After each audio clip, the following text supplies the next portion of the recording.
Hey cats, Ed, Midsole Bud here. You will notice I'm not in my usual habitat, the shoe sanctuary many miles away, staying in a hotel here before I fly off to Boston tomorrow. Today though, an initial shoe review for you of the Saucony Guide 16. A stability shoe but without the typical weight you might associate with such a model.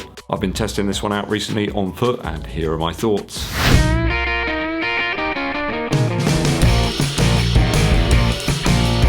Thanks for tuning in, people. It is always appreciated. Hit that subscribe button and click the bell below for notifications. But most importantly, if you're enjoying the channel, give this video a thumbs up, like, and share it with your running buddies. You know it makes sense. Initial review for you today of the Saucony Guide 16. A really nice looking shoe, this one. The profile reminds me a little bit of that Pegasus 35, 36. Vintage Nike stuff. Simplicity itself in a shoe from Saucony that has been sent to me for review, but they're not vetting my views before my valued viewers get to see them. This one retails for about £129 here in the UK, though I have seen it discounted to around about £105, so do shop around, you might be able to get yourself a bargain. It's true to size in my UK 11 or US size 12, and I measure about 312 grams or 11 ounces on the money for this one. I've got sure durometer readings for you. Are you excited? I am. We've got two different parts to the midsole here. One is 36 and one comes in at 20 in that sort of insole section. That makes up a good wedge of the foam on offer here in the Guide 16. So 36 is quite a bit firmer than the average of 28 that I've got across my whole shoe collection. 20 is very soft though, that's bordering on Zoom X. Stack height here via the Saucony website suggests this is around 35mm in the heel and 27 in the forefoot. Mine's a tad higher than that, being a larger size. Somehow though it still feels quite low. I don't know if that's because I've been testing out lots of different high max cushion shoes recently. Certainly a nice change here though in the Saucony Guide 16. Okay, to the upper first. I gotta say this one's a very fitting daily trainer if that's what you're after. Excellent lock around that foot from those midfoot bands you've got on both lateral and medial sides. It's a little bit tough to get those exactly right. When you do loosen off the laces, they completely sort of move to the sides. But when you do get it right, the reasonably cushioned tongue works really well with the laces. They work together almost as well as Torville and Dean, or perhaps like Wayne and Garth. They deliver a super lockdown there. Upper's quite plush, I suppose, for a daily shoe, but it's not been overly done here from Saucony. I'll say it's breathable, but it still has enough protection there for you on top of the foot. Even in weather around 4 centigrade temperatures this morning, it was very accommodating. My feet didn't get too cold there. I'd say it's almost as accommodating as the Sheraton Heathrow Hotel. Excellent gym and speedy Wi-Fi too. Highly recommended. And this isn't an ad, by the way. Overlay's been kept to a minimum here from Saucony. I love the hidden elastic pull tab as well at the rear section of the shoe. That's one feature I can really get on board with. Not really a big fan of pull tabs, but ones that disappear that you can't see, very cool.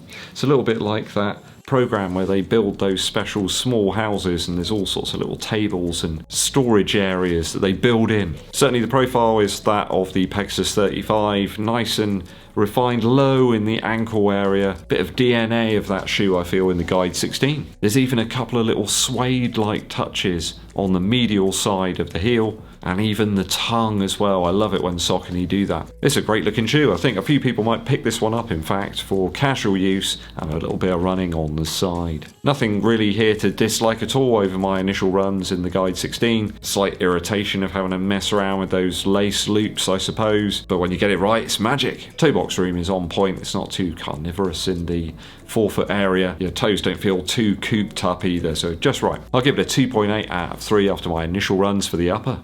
I quite like doing these reviews in a chair, so taking a load off my feet. Onto the midsole now.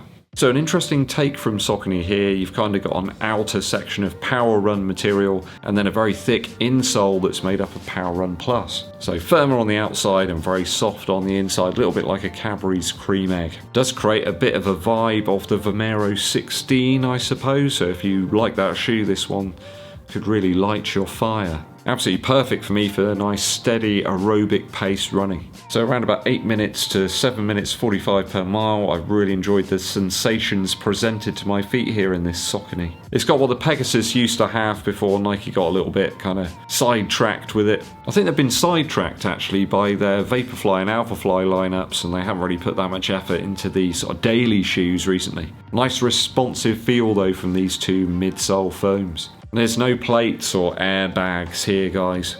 There is, though, a plastic insert in the medial heel area of the shoe to provide some stability. I've got to be honest with you, I didn't really notice it at all on my initial runs. This felt really nice and smooth there, the transition from heel to toe. Didn't feel overtly firm or anything like that. I didn't have to really adjust my running in any way to reach those typical daily paces that I would run at. Just kind of stays out the way, a bit like a good referee in a football match. So about 311 grams, the shoe isn't all that heavy, and when you consider the sample size is about 250 grams, I think. That's about 8.8 ounces. That's certainly in the zone, isn't it, for a daily shoe for the majority of people. I think when you imagine those max cushion shoes like the Nike Invincible 3 or like the SC Trainer from New Balance are like a couple of ounces heavier than this one, I think that really strikes home the lightness of the Guide 16. Found it good on some faster bursts. I wouldn't suggest it's probably going to be a long run shoe for me, but it's got some quicker chops if you want to incorporate that into your session. Saucony are the masters of using different foam combinations together, and they've struck gold once again with this model. I think if you're a fan of the Vomero 16 midsole, you'll certainly like this. Similar ride, but far less weight to lug around. I'll give it a 2.8 out of 3 for the midsole after my initial runs. Outsole now. Another workable design here from Saucony. I think it's going to be good on roads and pavements, maybe some tarmac sort of areas, but I'd avoid wet, smooth surfaces as per the Shift 3, really. Good traction and grip on that road surface, but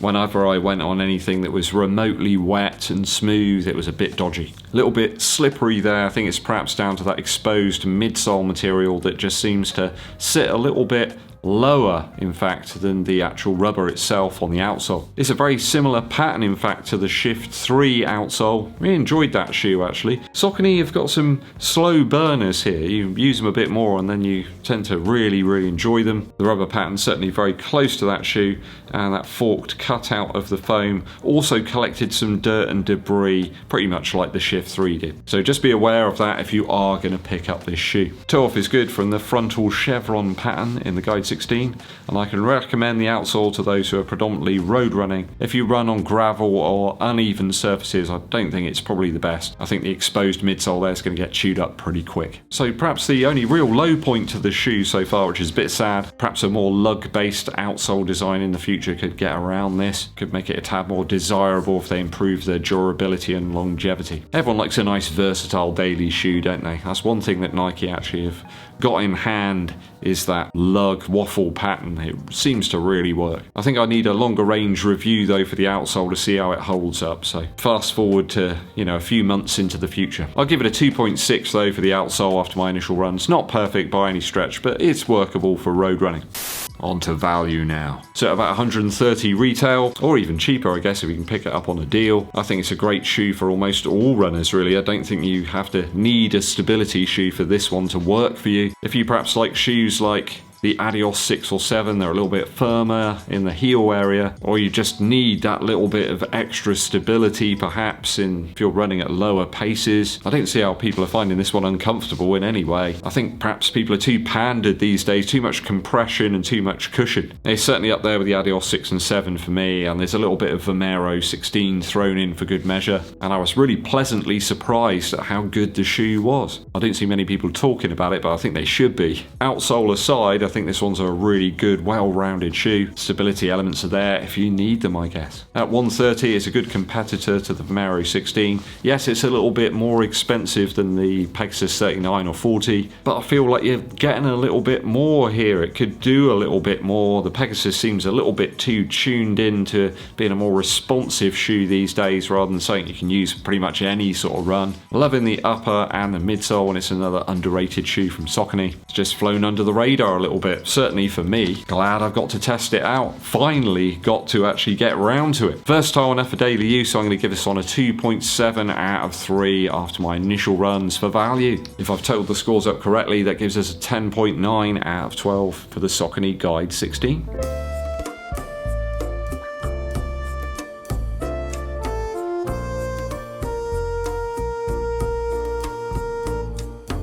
Have I piqued your interest on this shoe, people? Have you already picked it up? Let me know down in the comments. A quick musical interlude for you. In July, I'm going along to see Travis Scott with my daughter. She's a really big fan of his music, and I've got to be honest, I've almost blown up the speakers in the Nissan Micra listening to Sicko Mode a few times. The production on the track's really great. I really love the beat switches as well that happen within the tune. The bass is fantastic and the drums really nice and crisp and punchy. Also loving the use of some of the delay there. It sounds like analog delay, but it's probably some digital emulation or something. Really comes together to create this quite moody, atmospheric piece, but yet they sort of shift the pace and the sort of level of aggression within the tune, and it really works. Sounds great on vinyl too. The smoothness of some of the sounds really does come across, and the beats a little bit more cutting perhaps. Go and check it out, guys. Sicko Mode from Travis Scott.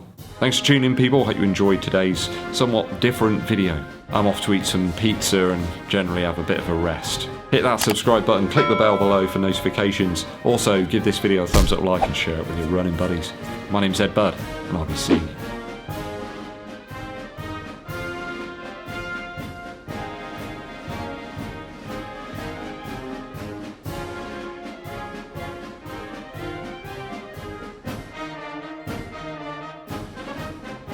I will be in Boston for the marathon on the Monday. If you do spot me, come and say hi. I'll have numerous GoPros attached to me, and I'll probably be in some pizza and looking for an Irish bar. Come say hi if you're running or if you're just spectating. It'd be fantastic to meet you.